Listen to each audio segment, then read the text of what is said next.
여러분 안녕하세요. 문학마실입니다. 오늘 문학마실은 한민족 디아스포라 문학 시리즈 두 번째로 디아스포라 문학이란 무엇인가라는 주제에 대해 말씀드리겠습니다. 우리 소나기 마을이 기리는 황순원 선생은 평암 남도 대동군 출생의 실향민입니다. 선생의 가족은 지주 집안에 대한 탄압을 피해서 1946년 솔가하여 월남했습니다. 그 정황은 선생의 두 번째 장편 카인의 후예에 잘 나타나 있습니다. 선생은 남으로 왔으나 분단시대의 개막과 함께 북한 문인들이 쓰는 북한 문학은 그대로 북에 남았습니다. 문제는 북한 문학이 한민족 디아스포라 문학의 범주에 들어가느냐 아니냐에 있습니다.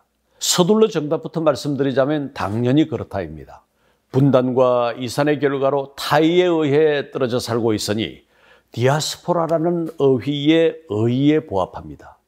그래서 제가 이에 관해 연구하는 학회인 국제한인문학회 회장을 맡고 있을 때 학회의 중점 연구 분야에 북한 문학을 우선순위에 두었던 것입니다.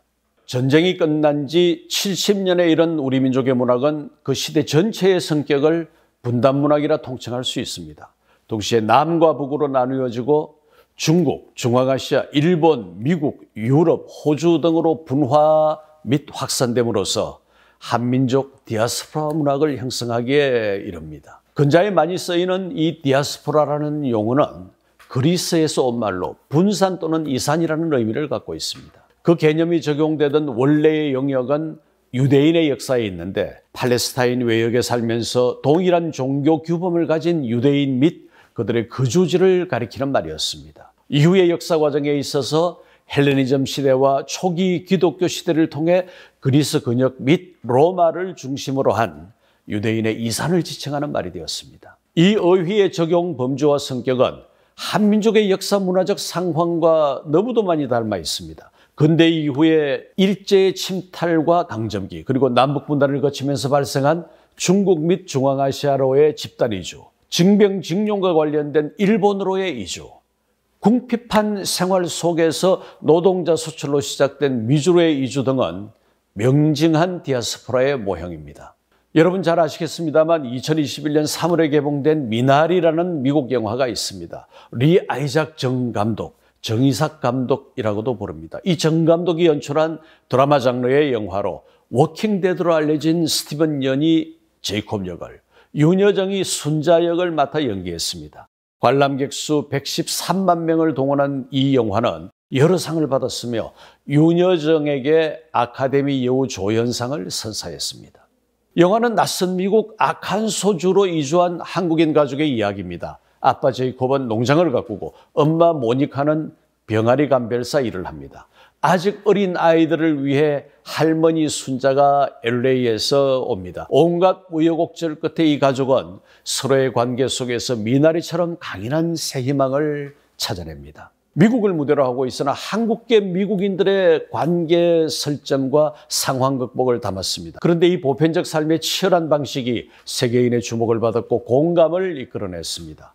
한국의 국경을 넘어 먼 나라 미국의 영어 문화권에서 감동적으로 꼽힌 우리의 드라마입니다. 그러기에 이 영화는 한민족 디아스포라 예술의 존재 양식을 보여주는 하나의 범례가 됩니다. 세계 여러 지역에서 우리말을 상용하고 우리말 문학을 생산하면서 확보한 민족 공동체의 형성, 그로 인한 지역 내 이민족의 배타적 정서 또한 디아스포라적 삶의 유형이 갖는 공통된 특성에 해당합니다.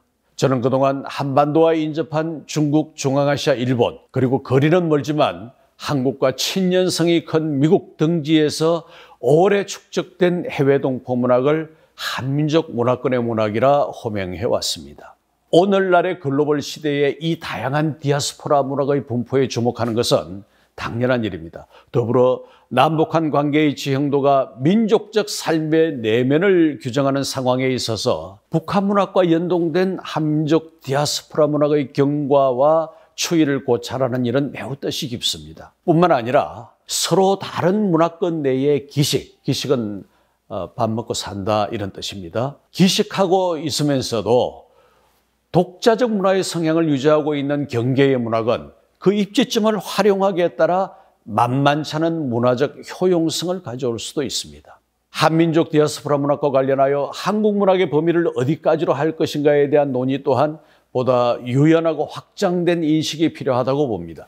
디아스포라 문학이 제외 한국 문학인 만큼 그 제외라는 어휘가 표방하는 바와 같이 문학의 창작이 이루어지는 지역, 강역에 대한 규정이 요구되는 것이 사실입니다. 과거에는 한국 내에서 산출된 문학이 아니면 한국 문학이 아니라는 매우 경직된 속지주의가 정설로 되어 있었습니다. 해외 동포의 숫자가 700만 명을 넘고 이 가운데 한국 국적을 가진 이에게는 선거권이 주어지는 실정이고 보면 이제 속지주의를 주장할 수 있는 근거는 점차 빛을 잃고 있습니다. 동시에 디아스포라 문학의 창작자가 누구냐, 어느 나라 국적이냐를 분별하는 창작 주체의 문제가 있습니다. 이를 속인주의라고 하는데 이 또한 아퍼의 기준과 동일한 형편에 있습니다. 마찬가지로 그 창작에 소용된 언어가 무엇이냐, 모국어냐 아니냐를 분별하는 속문주의 또한 그렇습니다. 한국인이라는 법적 지위와 한국어라는 모국어에 국한은 기실, 소탐대실, 작은 것을 탐하다 큰 것을 놓친다 이런 뜻입니다. 소탐대실의 형국을 초래할 수밖에 없도록 국제적 환경이 변하고 있음을 직시해야 합니다. 더 나아가서는 작품의 중심 주제가 무엇이냐, 작품을 읽는 수용층이 누구냐와 같은 부대적인 문제까지 제기될 수 있습니다. 미국의 한국계 작가 이민진이라고 있습니다. 이민진은 2022년 3월에 개봉한 애플 플러스 드라마 파친코의 원작자로 유명하고 그 덕분에 대통령 취임식 정식 초대를 받기도 했습니다. 이 드라마는 주인공 선자의 인생을 통해 일제강점기에서 1980년대에 이르는 우리 역사를 조명했습니다. 제1한국인 가족 4대의 이야기에서 어떤 시련에도 무너지지 않는 강한 삶의 의지를 그렸습니다. 그 원작이 이민진의 소설이었죠. 이민진은 2007년 백만장자를 위한 공짜 음식이라는 2권 분량의 장편 소설을 미국에서 출간했습니다. 물론 영어로 출간을 했죠. 미국 이민자 1.5세대의 상황을 효율적으로 드러내고 있는데 주인공 케이시아는 작가의 현실을 상당 부분 반영하고 있습니다. 케이시는 세탁소집 딸로 장차 변호사가 될 인물이지만 그 자리는 여전히 불안합니다. 아버지에게 반항하다가 한 대 얻어맞고 집을 나간 케이시의 복잡한 생각과 행동에는 한인 1.5세대의 혼란스러운 정체성이 담겨 있습니다. 그것은 한국과 미국이라는 두 국가의 경계가 마찰하는 디아스포라적 현실의 맨 얼굴이기도 합니다. 사정이 이와 같다면 우리가 이러한 재미 한국계 문학의 지위를 굳이 한국 문학의 범주에서 제외할 이유가 없는 것입니다. 중요한 것은 이와 같은 외형적 구분에 얽매이지 않고 보다 포괄적이며 활달하게 펼쳐지는 문학적 시야가 필요하다는 사실입니다. 그러기에 각기의 영역에 한국 문학으로서의 자격이 있느냐 없느냐를 따지는 가부의 판단이 아니라 그 작품에 한국 문학적 요소가 얼마나 포함되어 있는가를 따지는 정도의 측정에 방점이 주어져야 한다는 뜻입니다. 한민족 디아스포라 문학에 대한 열린 시각의 접근과 가치 평가를 수행하는 일은 이제는 강 건너 불 보듯 할 수 없는 지점에 와 있습니다. 지구마을, 글로벌 빌리지라는 표현이 전혀 생소하지 않을 만큼 오늘날의 인류 사회는 서로 다른 삶의 방식과 언어의 변별을 넘어서 그 공동체적 연대가 지근거리로 좁혀지는 체험을 하며 삽니다. 사정이 그러하다면 세계 각지에 산포되어 있는 한민족 디아스포라 문학을 민족문화 또는 민족 정체성이라는 개념을 연결고리로 하여 하나의 꿰미로 연계해야 합니다. 그에 대한 이해 및 공유라는 숙제가 우리 면전에, 우리 눈앞에 있습니다.